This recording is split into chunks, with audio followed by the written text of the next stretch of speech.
السلام علیکم ناظرین، میں ہوں ابو المعظم ترابی پروگرام سندھ کے ادارے کے ساتھ ابتداء نیوز کے اسٹوڈیو سے۔ عاشورہ محرم جاری ہے اور آپ کو معلوم ہے کہ یکم محرم الحرام کو سیدنا عمر فاروق رضی اللہ تعالیٰ عنہ کی شہادت ہوئی تھی اور 10 محرم الحرام کو حضرت امام حسین رضی اللہ تعالیٰ عنہ کی شہادت ہوئی تھی۔ تو آج ہمارے ساتھ مہمان ہیں حافظ محمد اقبال صاحب ڈیروی۔ ان سے حضرت عمر فاروق رضی اللہ تعالیٰ عنہ کے ایسے فیصلوں کے حوالے سے بات کریں گے جو انہوں نے اپنے دور اقتدار میں قرآن و سنت کی روشنی میں کیے، اور یہ ایسے مسائل تھے جو نئے مسائل پیدا ہوتے تھے اور قرآن و سنت کی روشنی میں ان مسائل کو حل کرنا ہوتا تھا۔ حضرت عمر فاروق رضی اللہ تعالیٰ نے بعض مقدمات کے فیصلے دیے، لیکن بعض مقدمات میں حضرت علی المرتضیٰ رضی اللہ تعالیٰ نے ان سے اتفاق نہیں کیا اور دلیل کی بنیاد پر قرآن و سنت کی روشنی میں انہیں ان کی رہنمائی کی، ان کی رہبری کی، تو انہوں نے مین و عن سر تسلیم خم کیا اور ان کی بات کو مانا۔ تو اس سے معلوم ہوتا ہے کہ حضرت عمر اور حضرت علی رضی اللہ عنہ کتنا احترام کا رشتہ تھا۔ بہت شکریہ حافظ صاحب، آپ نے ہمیں ٹائم دیا۔ تو سب سے پہلے تو یہ بتا دیجئے کہ حضرت عمر فاروق رضی اللہ تعالیٰ کے کون کون سے کتنے فیصلے ہیں جو انہوں نے اپنے دور اقتدار میں کیے، اور بعض ایسے فیصلے جو حضرت علی رضی اللہ تعالیٰ نے اتفاق نہیں کیا اور حضرت عمر فاروق رضی اللہ تعالیٰ نے پھر ان سے اتفاق کیا۔ بہت شکریہ ابو المعظم ترابی صاحب اور اعتدال اسٹوڈیو۔ نحمدہ ونصلی علی رسول الکریم، اما بعد۔ محمد الرسول اللہ والذین معہ اشداء علی الکفار رحماء بینہم۔ عن ابن عباس رضی اللہ تعالی عنہما قال قال رسول اللہ صلی اللہ علیہ وسلم اللہم اعز الاسلام بی ابی جہل بن ہشام او بی عمر بن الخطاب فاصبح عمر فغدا علی النبی صلی اللہ علیہ وسلم فاسلم ثم صلی فی المسجد ظاہرا، رواہ احمد و ترمذی۔ جی ابو المعظم ترابی صاحب، جناب حضرت عمر بن خطاب رضی اللہ تعالی عنہ جو بالاتفاق مومنین اور مسلمین کے ہاں خلیفہ ثانی کا درجہ رکھتے ہیں، حضرت عمر بن خطاب رضی اللہ تعالی عنہ وہ نبی پاک علیہ الصلاۃ والسلام کے عظیم الشان صحابی ہیں۔ صحابہ سب کے سب عظیم الشان ہیں، اور ان میں جناب عمر بن خطاب رضی اللہ تعالی عنہ جنہیں نبی رحمت صلی اللہ علیہ وسلم نے اللہ سبحانہ و تعالیٰ سے باقاعدہ ڈیمانڈ کر کے مانگا۔ تمام حضرات اپنی مرضی سے آئے، اپنی خوش بختی سے اور اپنی خوش نصیبی سے آئے اور انہوں نے اسلام قبول کیا اور کلمہ پڑھ لیا۔ امام عمر ابن خطاب رضی اللہ تعالی عنہ وہ عظیم الشان ہستی ہیں کہ جنہیں نبی پاک علیہ الصلاۃ والسلام نے، نبی رحمت صلی اللہ علیہ وسلم نے اللہ سبحانہ و تعالیٰ سے مانگا۔ جناب حضرت عمر بن خطاب رضی اللہ تعالی عنہ کے فضائل کے حوالے سے مسند امام احمد میں اور جامع ترمذی میں عبداللہ ابن عباس رضی اللہ تعالی عنہما کی روایت ہے۔ عبداللہ یعنی عباس بن عبد المطلب رضی اللہ تعالی عنہ کا فرزند اور نبی پاک علیہ السلام کا پتریر، کزن کہہ لیں۔ اب ابن عباس کہتے ہیں کہ پیارے نبی صلی اللہ علیہ وسلم نے دعا فرمائی کہ اے اللہ اسلام کو ابو جہل بن ہشام یا پھر عمر بن خطاب رضی اللہ تعالی عنہ کے ذریعے عزت عطا فرما اور غلبہ عطا فرما۔ یہ پیارے نبی علیہ الصلاۃ والسلام کی دعا تھی، اور جب اگلی صبح ہوئی تو جناب عمر بن خطاب رضی اللہ تعالی عنہ نبی پاک علیہ الصلاۃ والسلام کی مجلس میں تشریف لاتے ہیں اور آ کر اسلام قبول کر لیتے ہیں۔ جب عمر اسلام لائے تو مسند امام احمد کی یہ روایت اور یہ حدیث ہمیں بتاتی ہے کہ پھر مسلمانوں نے بیت اللہ کے اندر، مطاف کے اندر بغیر کسی ڈر اور خوف کے ظاہری طور پر نماز ادا فرمائی۔ تو اس حدیث سے عمر رضی اللہ تعالی عنہ کا مقام اور مرتبہ معلوم ہوا۔ عمر رضی اللہ تعالی عنہ جو کہ صدیق اکبر رضی اللہ تعالی عنہ کے بعد خلیفہ اور امام جو ہے وہ ان کو بنایا گیا، جناب صدیق اکبر نے اپنے بعد عمر رضی اللہ تعالی عنہ کا انتخاب فرمایا۔ عمر رضی اللہ تعالی عنہ نے اپنے دور اقتدار کے اندر بہت سارے فیصلے فرمائے، اور عمر کا ہر فیصلہ ایسا فیصلہ تھا کہ وہ سونے کے پانی کے ساتھ، گولڈ کے پانی کے ساتھ، یعنی وہ گولڈ واٹر کے ساتھ لکھنے کے قابل تھا، سنہری الفاظ کے ساتھ۔ عمر رضی اللہ تعالی عنہ اور جناب حضرت امام علی علیہ السلام، حضرت علی رضی اللہ تعالی عنہ، آپس میں کس قدر ادب تھا، احترام تھا، یہ ہمیں اس بات سے معلوم ہوتا ہے کہ حضرت عمر رضی اللہ تعالی عنہ کے سنہری فیصلوں میں سے ایک فیصلہ اس طرح بھی ہوا کہ جناب عمر رضی اللہ تعالی عنہ کی عدالت کے اندر ایک عورت کو پیش کیا جاتا ہے۔ اس عورت کے اوپر الزام ثابت ہوا کہ اس عورت نے زنا کا ارتکاب کیا ہے اور شادی شدہ عورت ہے۔ اب عمر رضی اللہ تعالی عنہ نے قرآن مجید کی تعلیمات کے مطابق حکم کر دیا کہ جاؤ اور جا کر اس عورت کو سنسار کر دو۔ لوگ جا کر اس عورت کو لے گئے۔ راستے میں حضرت علی بن ابی طالب رضی اللہ تعالی عنہ ان لوگوں سے ملتے ہیں اور پوچھتے ہیں کہ اس بی بی اور خاتون کو کہاں لے کر کے جا رہے ہو؟ لوگوں نے بتایا کہ عمر کی عدالت میں اس عورت کو رجم کی سزا ہوئی ہے۔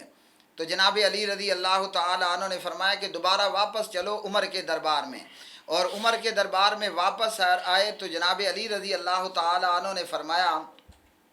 اے عمر، تجھے نہیں معلوم کہ پیارے نبی علیہ الصلاۃ والسلام کا یہ فرمان ہے کہ اللہ سبحانہ و تعالیٰ نے 3 قسم کے لوگوں سے قلم اٹھا لیا ہے۔ نمبر 1 وہ جو سویا ہوا ہو اور کوئی جرم کر لے، نمبر 2 جو معصوم بچہ ہو اور کوئی جرم کر لے، اور نمبر 2 کوئی پاگل اگر کسی جرم کا ارتکاب کر لے تو اس کے اوپر اللہ کی حدود میں سے حد نافذ نہیں ہوگی۔ تو جناب علی المرتضیٰ رضی اللہ تعالی عنہ نے عمر کی عدالت میں کہا کہ جس عورت کو آپ کے دربار میں رجم کی سزا ہوئی ہے، یہ عورت مجنون ہے اور پاگل ہے، اور جناب حضرت عمر رضی اللہ تعالی عنہ اس عورت کے پاگل پن سے واقف نہیں تھے۔ عمر نے جب علی کی بات کو سنا تو کہا کہ اس عورت کو جسے رجم کی سزا ہوئی، عمر کی عدالت میں اس پاگل عورت کو باعزت بری کر دیا جائے۔ اس واقعے سے ہمیں معلوم ہوا کہ جناب حضرت علی رضی اللہ تعالی عنہ اور جناب عمر اور صحابہ اور اہل بیت کا ہو بہو وہی معاملہ تھا جو قرآن مجید سورۃ الفتح میں بیان ہوا کہ رحماء بینہم، یہ آپس میں بڑے ہی پیار کرنے والے پریمی ہیں، ان کے درمیان بڑا ادب ہے، احترام ہے، محبت ہے اور بھائی چارگی ہے۔ اسی طرح حضرت عمر رضی اللہ تعالی عنہ کے فیصلوں میں ایک فیصلہ یہ بھی ہوا کہ عمر کے دور میں ایک شادی شدہ عورت نے 6 ماہ بعد بچہ جنم دیا۔ نکاح، شادی اور رخصتی کے بعد اس عورت نے 6 ماہ بعد، 6 ماہ پورے ہونے پر بچہ جنم دیا۔ جب یہ کیس اور یہ مقدمہ عمر کی عدالت میں پیش کیا گیا تو جناب عمر رضی اللہ تعالیٰ عنہ نے فیصلہ یہ دیا کہ اس عورت کو سنسار کر دیا جائے یا اسے کوڑوں کی سزا دی جائے کہ یہ شادی سے پہلے ہی پریگننٹ تھی۔ جناب علی رضی اللہ تعالی عنہ نے سورۃ الاحقاف کی آیت پڑھی کہ اللہ سبحانہ و تعالیٰ نے پارہ 26 سورۃ الاحقاف کے اندر بیان فرمایا وَحَمْلُهُ وَفِصَالُهُ 30 شَهْرًا، سبحان اللہ، فرمایا کہ عورت کی پریگننسی اور اس کے بچے کو دودھ پلانے کی مدت یہ 30 ماہ ہے۔ اب اس میں سے جو 6 ماہ ہے وہ حمل کی کم سے کم مدت ہے اور 24 ماہ بنتے ہیں 2 سال، وہ دودھ پلانے کی رضاعت کی مدت ہے۔ تو جناب علی المرتضیٰ رضی اللہ تعالی عنہ نے فرمایا اس عورت نے شادی کے بعد 6 ماہ بعد پورے ہونے پر بچہ جنا، یہ زانیہ نہیں ہے۔ عمر نے علی کی دلیل کو سن کر اپنا مقدمہ اور اپنا فیصلہ واپس کر لیا۔ جی اچھا جی، اس کے علاوہ حضرت عمر فاروق رضی اللہ تعالیٰ عنہ نے حضور صلی اللہ علیہ وسلم کی حیات طیبہ میں خواہش کی تھی، بہت ساری خواہشات کی تھیں جی، اور وہی نازل ہو جاتی تھی، بے شک، تو ایک پردے کے حوالے سے بھی تھی جی کہ انہوں نے چاہا کہ امہات المومنین اور حضور صلی اللہ علیہ وسلم کی جو خاندان کی خواتین ہیں جب وہ گھر سے باہر نکلیں تو کوئی کسی کی ان پر نظر نہ پڑے، جی تو انہوں نے چاہا کہ کوئی پردے کا اہتمام ہونا چاہیے۔ جی ابوالمعظم ترابی صاحب، اس حوالے سے حضرت عمر رضی اللہ تعالی عنہ کی ذات ببرکات کے حوالے سے یہ ایک واقعہ نہیں، اس طرح کی بہت سارے واقعات ملتے ہیں کہ عمر رضی اللہ تعالی عنہ نے کئی مواقع کے اوپر اپنی تمنا اور خواہش کا اظہار کیا کہ یہ معاملہ اس طرح ہونا چاہیے، اور اللہ سبحانہ و تعالیٰ نے کئی مرتبہ عمر کی تمنا اور خواہش کے مطابق وہی معاملہ، وہی بات، عمر کی خواہش کو قرآن مجید فرقان حمید کی آیات کی صورت میں نازل فرما دیا۔ جہاں تک پردے کے حوالے سے ہے تو عمر رضی اللہ تعالی عنہ کی یہ رائے تھی اور ان کی یہ تمنا اور خواہش تھی کہ پیارے نبی علیہ السلام کی ازواج مطہرات اور نبی پاک علیہ الصلاۃ والسلام کی بنات، آپ کی بیٹیاں نواسیاں، وہ پردہ کریں اور آزاد مومنہ عورتیں وہ پردہ کر کے رہیں۔ تو حضرت عمر نے یہ خواہش ظاہر کی اور اللہ سبحانہ و تعالیٰ نے بذریعہ جبریل علیہ السلام سورۃ الاحزاب کی یہ آیت مبارکہ نازل فرما دی، یا ایہا النبی قل لازواجک و بناتک و نساء المؤمنین یدنین علیہن من جلابیبہن ذالک ادنی ان یعرفن فلا یؤذین، کہ اے نبی صلی اللہ علیہ وسلم، آپ نے اپنی بیویوں کو، بیگمات کو، آپ نے اپنی بیٹیوں کو اور آزاد مومنہ عورتوں کو یہ حکم کرنا ہے کہ آج کے بعد نبی کی بیویاں، نبی کی بیٹیاں اور مومنہ عورتیں، آزاد مومنہ عورتیں وہ پردہ کر کے رہیں گی۔ اور عمر رضی اللہ عنہ کی رائے کے مطابق ہی پردے کا حکم نازل ہوا۔ یہی وجہ ہے، یہ محرم الحرام کا مہینہ ہے جو ہمیں صبر و استقامت کا، صبر و تحمل کا، بردباری کا اور حوصلہ کرنے کا درس دیتا ہے۔ تو کرب و بلا کا واقعہ جو محرم الحرام کے پہلے عشرے میں ہوا، اور اسی عشرے کے اندر نواس رسول جناب حضرت حسین ابن علی علیہ السلام کو بڑی بے دردی کے ساتھ شہید کیا گیا، لیکن کرب و بلا کے کٹھن ترین حالات کے اندر بھی جناب حضرت علی رضی اللہ تعالی عنہ کی بیٹیاں ہوں، ہاں جی، جناب سیدہ زینب ہو یا جناب حضرت حسین رضی اللہ تعالی عنہ کے اہل بیت ہوں، انہوں نے کرب و بلا کے میدان کے اندر بھی پردے کو اپنے اوپر پوری طرح فوکس رکھا، اور دمشق اور شام پہنچائے جانے پر بھی ان خواتین اسلام نے، اہل بیت حسین نے پردے کے معاملے کو اپنے اوپر پوری طرح رکھا، جس سے آج خواتین اسلام کو یہ تربیت اور یہ تعلیم حاصل ہوتی ہے کہ جب اہل بیت رسول اور اہل بیت حسین علیہ السلام کی خواتین جنگ کے میدان میں یا کرب و بلا کے میدان میں پردے اور چادر کا پورا لحاظ اور پاس رکھتی رہیں، تو ہماری خواتین اسلام کے لیے بھی جناب زینب بنت علی کے کردار کے اندر یہ پیغام ہمیں ملتا ہے کہ ہم خوشی میں یا غم میں اپنے اوپر اپنے پردے اور چادر اور چار دیواری کا پورا خیال رکھیں۔ حضرت عمر بن خطاب رضی اللہ تعالی عنہ کے فیصلوں میں ایک فیصلہ یہ بھی تھا کہ جناب حضرت عمر رضی اللہ تعالی عنہ کے دور میں لوگوں نے شراب بہت زیادہ پینا شروع کر دی۔ جب بھی کسی قوم کے اندر، افراد کے اندر خوشحالی آتی ہے تو خوشحالی کے اندر عموماً لوگ اللہ کی حدود کو تجاوز کرنا شروع کر دیتے ہیں۔ تو جناب امام عمر بن خطاب رضی اللہ تعالی عنہ نے صحابہ کرام کے باہم مشورے کے ساتھ شراب پینے والوں کے لیے 80 کوڑوں کی سزا تجویز کی، اور اسی طرح آج کے حالات کے مطابق بھی ہمیں عمر رضی اللہ تعالی عنہ کے فیصلوں کے اندر یہ بات بھی نظر آتی ہے کہ جناب عمر بن خطاب رضی اللہ تعالی عنہ کے دور خلافت میں ایسا ہوا کہ ایک شادی شدہ عورت نے شادی کر لی، خاوند والی عورت نے شادی کر لی۔ جب یہ مقدمہ حضرت امام عمر ابن خطاب رضی اللہ تعالی عنہ کے دربار میں اور عدالت میں لایا گیا تو جناب عمر نے اس عورت کے سنگسار کرنے کا حکم کر دیا، اور جس دلہے نے اس شادی شدہ عورت کو دلہن بنایا، شادی کی، جناب عمر نے اسے کوڑوں کی سزا دی اور اس کے لیے قید کرنے کا حکم کر دیا۔ اسی طرح جناب عمر رضی اللہ تعالی عنہ کے سنہری فیصلوں میں جناب عمر نے نبی پاک علیہ السلام کی تعلیمات پر عمل کرتے ہوئے جادوگروں کو سزا کی موت دی، جادوگروں کو موت کی سزا دی، اور مرتدین کو بھی باقاعدہ طور پر موت کی سزا دی۔ صحیح۔ اچھا، اپنا حافظ صاحب، حضرت عمر فاروق رضی اللہ تعالیٰ عنہ کے آپ نے جتنے یہ فیصلے بیان کیے ہیں، تو اگر کل انہوں نے اپنے ہوتے ہوئے اتنی سختیاں کیں اور اتنا سختی کے ساتھ شریعت کا نفاذ کیا جی اور مسلمانوں نے مانا، اس پہ عمل بھی کیا، اور جس نے نہیں کیا انہیں سزا، اور یہ سزا اس لیے تھی کہ دوسروں کے لیے عبرت ہو۔ تو اب ہم اپنے ماحول میں دیکھتے ہیں کہ ہمارا پاکستان جو ہے وہ اسلام کے نام پہ بنا ہے، اس کا جو ہمیں بتایا جاتا ہے کہ جس کی جو اساس ہے وہ نظریہ اسلام ہے، اور حضور صلی اللہ علیہ وسلم کی نام پہ، اللہ کے نام پہ یہ ملک بنا ہے۔ تو آپ کیا سمجھتے ہیں کہ اب ہم ہمارا جو ریاستی سطح پہ نہ تو ہی کوئی نفاذ شریعت کا سسٹم ہے، نہ ہی ہم معاشرتی طور پہ اتنے مستحق اور مضبوط ہوئے ہیں کہ ہم شریعت پہ عمل کر رہے ہوں۔ صحیح۔ تو آپ کیا سمجھتے ہیں کہ ہمیں کیا کرنا چاہیے، کہ کیا ضروری ہے کہ ریاست ہی نفاذ کرے گی؟ جی کیا جی ضروری ہے کہ پورا معاشرہ ہی اسلامی ہوگا؟ کیا صحیح، اب امریکہ یورپ میں بھی تو لوگ رہتے ہیں، بے شک۔ تو کیا انفرادی ذمہ داری بھی مسلمان کی بنتی ہے کہ میں انفرادی طور پہ میں تو عمل کروں؟ جی، ابو المعظم ترابی صاحب، بہت اچھا اور بہترین سوال ہے۔ ایک تو صحابہ کرام اور اہل بیت اور جناب عمر بن خطاب رضی اللہ تعالی عنہ،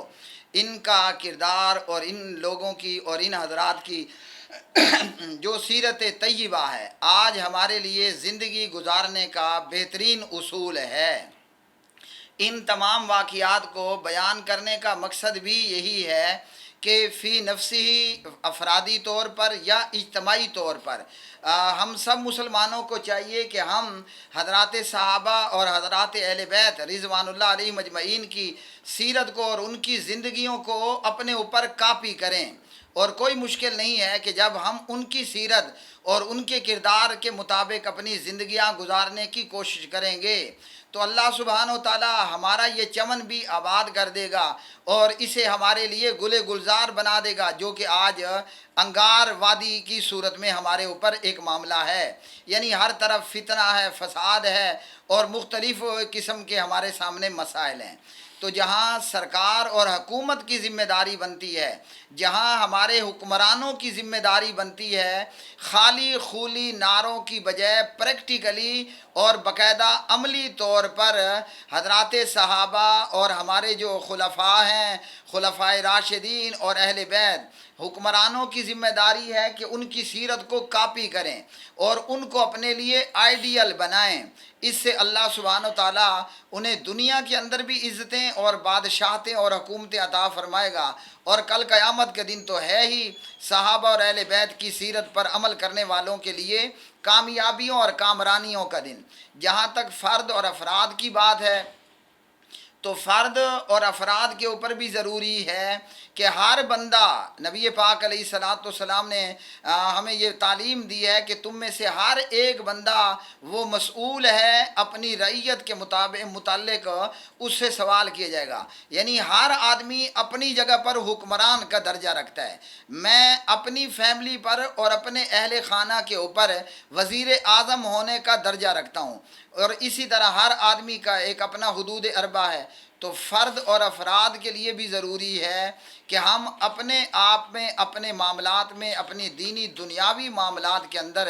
صحابہ اور اہل بیت رضوان اللہ علیہ مجمعین کی سیرت کو کاپی کریں۔ جب ایک فرد صحابہ اور اہل بیت کی نقل کرے گا، پھر ایک گھر اور پھر محلے کی اس ناج پر تربیت ہوگی، تو کوئی مشکل نہیں ہے کہ ملک خداداد، ملک پاکستان پر ایسے حکمران اللہ ہمیں عطا فرمائے گا جو حضرت حسین کو، حضرت عمر ابن خطاب کو، صحابہ اور اہل بیت کو کاپی کرنے والے ہوں گے۔ اور ضروری ہے کہ بنیادی طور پر تبدیلی فرد اور افراد سے شروع ہوتی ہے، نہ کہ ایک دم اجتماعی طور پر جو ہے وہ انقلاب برپا ہوتا ہے۔ حافظ صاحب، آپ کا بہت بہت شکریہ۔ ناظرین، آپ نے